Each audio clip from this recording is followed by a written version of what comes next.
지금 이 시각 여러분이 주목할 만한 이슈 살펴보겠습니다. 오늘 새벽 부산에는 시간당 80mm가 넘는 극한 호우와 함께 수백 회의 벼락이 내리치면서 주민들이 밤잠을 설쳤습니다. 예보에 없던 도깨비 같은 장맛비에 부산뿐만 아니라 강원, 경기도 가평 등지에 침수 피해가 속출했는데요. 고희훈 기자입니다. 쉴 새 없이 쏟아지는 폭우에 도로가 온통 물바다가 됐습니다. 승용차가 움직이자 물결이 일렁입니다. 24일 새벽 호우 경보가 내려진 부산에는 시간당 80mm가 넘는 극한 호우가 내렸습니다. 비는 부산 서구, 중구, 사하구, 영도구 등에 집중됐는데 누적 강수량이 170mm를 넘는 곳도 있었습니다. 예상치 못한 폭우에 부산 소방에는 40건이 넘는 침수 피해가 접수됐습니다.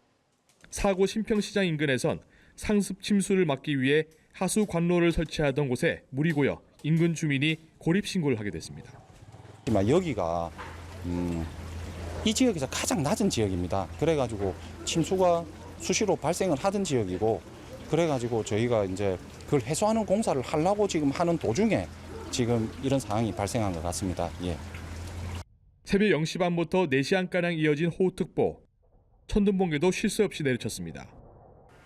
부산기상청에 따르면 밤새 부산 지역에는 598회에 이르는 번개가 친 것으로 집계됐습니다. 예보되지 않은 기습폭우에 시민들은 밤잠을 설쳤습니다. 물이 요 정도가 차고 아침에 새벽에 주민들 나오고 난리를 쳤어요. 지금 천둥소리도 많이 들어서 번개도 치고 잠 못 잤지 다 사는 주민들. 강원도에서도 밤새 120mm가 넘는 폭우가 쏟아져 토사가 유출되는가 하면 나무 쓰러짐 사고도 잇따랐습니다. 경기도 가평은 1시간 동안 60mm 이상의 집중 호우가 쏟아져 일부 도로가 통제되는가 하면 낙석과 토사가 유출되게 됐습니다. 또다시 내린 폭우에 강원 횡성과 부산 영도, 남구에는 산사태 경보가, 강원 춘천과 홍천, 부산 강서구에는 주의보가 발효됐습니다. 연합뉴스TV 고효입니다. 올여름 장마철 유난히 변덕스러운 날씨에 기상청 예보가 빗나가는 경우가 종종 있었죠. 기후 변화 등의 이유로 분명 예측에 한계가 있겠지만 예보를 발표하는 방식에도 변화가 필요하다는 지적이 나옵니다. 김재훈 기자입니다. 장대비를 퍼붓다가도 금세 해가 쨍쨍 나는 도깨비 장마. 유난히 변덕 심한 날씨에 기상청 예보도 따라가지 못하고 있습니다. 날씨가 좀 안 맞는 것 같아서 우산을 항상 챙기고 다니는 편입니다. 비 맞을 각오하고 친구들이랑 약속 잡아가지고 나간 날이 되게 많았는데 막상 나가니까 비가 안 오고 되게 쨍쨍해가지고 뭐지 하고 조금 당황스럽기도 했던 경험이 많이 있었습니다. 예보가 빗나가는 게 이해된다는 입장도 있습니다. 굉장히 힘드실 것 같고요. 변덕스럽게 변해버리는데 그냥 지금 우기니까 장마철이니까 각자 알아서 우산 챙겨서 뭐 잘 다녀야 하지 않을까. 변칙 장맛비에 기상청도 진땀을 빼고 있습니다. 올여름은 수치 모델도 잡아내지 못하는 이른바 스텔스 폭우와 한 지역을 콕 집어 비를 퍼붓는 국지성 호우가 잦아졌기 때문입니다. 이렇다 보니 기상청도 10일 범위로 예보를 낼 때는 여러 가능성을 넓힐 수밖에 없다고 말합니다.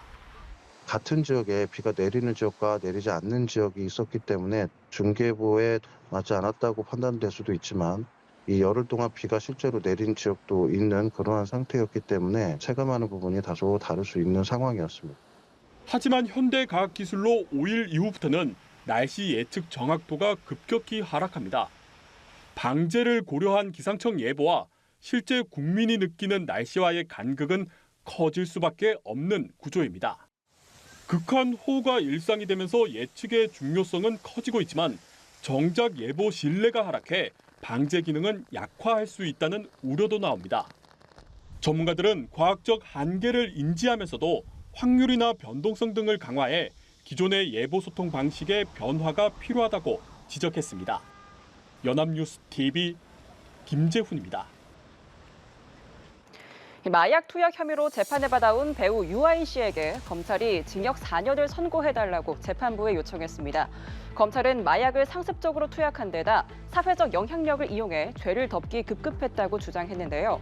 유 씨는 최후 진술에서 자신의 잘못을 깊이 반성한다고 말했습니다. 진기훈 기자입니다. 프로포폴을 상습 투약하고 다른 사람의 명의로 수면제를 수십 차례 불법 처방받은 혐의 등으로 재판에 넘겨진 배우 유아인 씨의 1심 재판이 마무리 수순에 들어갔습니다. 서울중앙지방법원에서 열린 유 씨의 결심 공판에서 검찰은 징역 4년과 벌금 200만 원을 구형했습니다.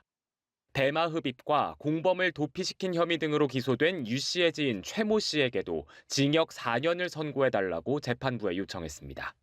검찰은 유 씨가 유명 연예인으로서의 재력과 명성을 이용해 의사들을 속이고 5억 원 상당의 돈으로 마약을 손쉽게 투약하거나 타인 명의로 다량의 수면제를 불법 취득했다고 지적했습니다. 또 수사기관이 닿지 않는 해외에서 마약을 투약했고 사회적 영향력을 통해 입막음을 시도하며 관련자들을 도피시켰다고 구형 이유를 밝혔습니다. 유 씨 측은 프로포폴 투약 혐의는 모두 인정했지만 대마 흡연 교사와 증거인멸 교사 등의 혐의는 부인했습니다. 유 씨는 최후 진술에서 자신의 잘못을 깊이 반성하고 사죄한다며 고개를 숙였습니다. 그러면서 더 성숙하고 책임감 있는 인간으로 살아갈 것을 굳게 다짐하고 있고 앞으로 더욱 크게 사회에 이바지하겠다고 밝혔습니다. 유 씨와 지인 최 씨에 대한 선고 공판은 오는 9월 3일 열릴 예정입니다. 연합뉴스TV 진기훈입니다. 국제 탁송 화물 반죽 기계에 숨겨 필로폰을 밀반입한 태국 남성이 경찰에 붙잡혔습니다. 이 남성이 들여온 필로폰 양은 16kg에 달하는데요. 47만 명이 동시에 투약할 수 있는 막대한 양입니다. 서승택 기자가 보도합니다. 한 남성이 늦은 밤 으슥한 주택가 도로에 나타납니다. 이내 무언가를 숨기고 사진을 촬영하는 남성. 잠시 후 또 다른 남성이 같은 장소로 나와 한 손에 무언가를 들고 사라집니다. 지난달 경기 화성의 한 주택가에서 던지기 수법으로 필로폰 2kg을 거래한 일당입니다. 경기 안양 동안경찰서는 필로폰을 국내로 밀반입한 뒤 판매한 태국 국적의 20대 남성 A씨를 검거했습니다. A씨는 국제 탁송화물 반죽기계 내부 공간에 1kg씩 개별로 비닐 포장해 외부에 필로폰 냄새가 나지 않도록 차단하는 수법으로 밀반입한 것으로 알려졌습니다. 경찰은 A씨의 주거지에서 거래 후 남은 필로폰 14kg을 압수했는데 이는 경기 남부경찰청 단일 압수물 중 최대 규모입니다. 반죽기계에 숨겨 국내 밀반입한 필로폰 16kg을 보관 판매한 태국인 등 2명을 체포해 구속하고 필로폰 14kg을 압수했습니다. 매우 이례적인 압수 규모이며 시가 470억 원 상당이고 47만 명이 동시에 투약할 수 있는 분량입니다.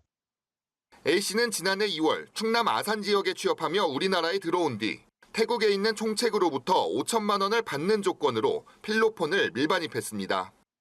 이후 한국인 B씨에게 유통한 혐의를 받습니다. 경찰은 국제 공조를 통해 태국에 체류 중인 총책을 쫓고 있습니다. 연합뉴스TV 서승택입니다. 33년간 대학로에서 배움의 밭, 학전을 일군 가수 김민기 씨가 오늘 마지막 길을 떠났습니다. 옛 학전에 모인 동료들은 함께 아침 이슬을 부르며 눈물로 고인을 배웅했습니다. 신세롬 기자입니다. 긴 밤 지새우고 풀린 바다 맺힌 진주보다 더 고운 아침 이슬처럼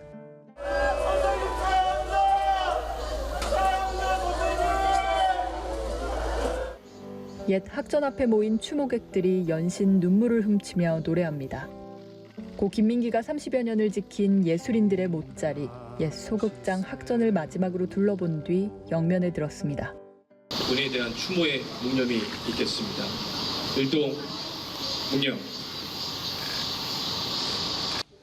평소 고인을 은인이라 부른 배우 설경구와 황정민, 장현성, 가수 박학기 등 동료들이 마지막 길을 눈물로 배웅했고 색소포니스트 이인권이 김민기의 곡 아름다운 사람 연주로 고인을 기렸습니다. 분들 적극적으로 하시겠습니까요? 우리 큰 영웅 선생 보내드리겠습니다. 마지막까지 대단히 감사합니다. 1971년 가수로 데뷔한 고인은 아침 이슬, 상록수 등 대표곡을 남겼고 1991년 학전을 개관해 지하철 1호선 등을 연출하며 스타들을 배출해냈습니다. 암투병 중 건강이 악화해 지난 21일 향년 73세로 세상을 떠났고 유해는 천안공원 묘원에 봉안됐습니다. 연합뉴스TV 신세롬입니다.